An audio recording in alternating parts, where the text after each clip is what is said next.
Welcome to my blog. आज चाहिँ हामी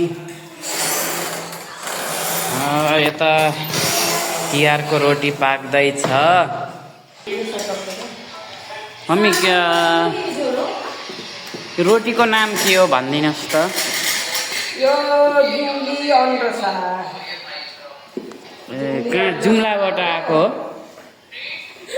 जुम्ला यो छिद्रिन्छ भनेर यो साँचोमा यस्तो ए साँचो पनि रहेछ त। ल खतरा हो त।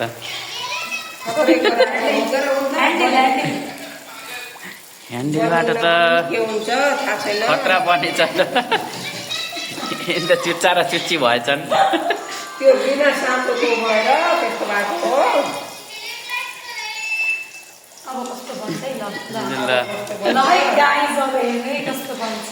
तर हाम्रो साँचो चाहिँ अलि सानो भन्छ। डेन्जर छ डेन्जर यो त अम्लेट जस्तो पो देखिन्छ। यता चाहिँ हाम्रो घरको सबभन्दा सानो डन।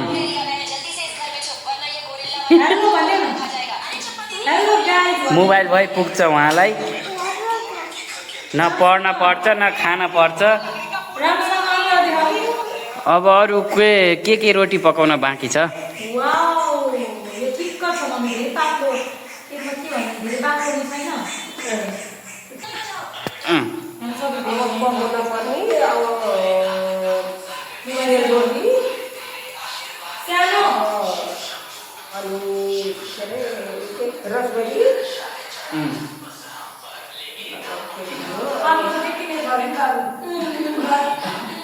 रसभरी सेलरोटी बाँकी छ। अब अनि अब सिङ्गमारी कसरी ल्याइनेछन् भने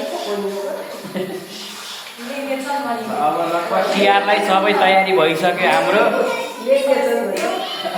अब झिलिमिली टाक्न बाँकी छ। कपडा त पोहोरको छ, साबुन किन्ने हो। साबुन किनेर नयाँ बनाइन्छ।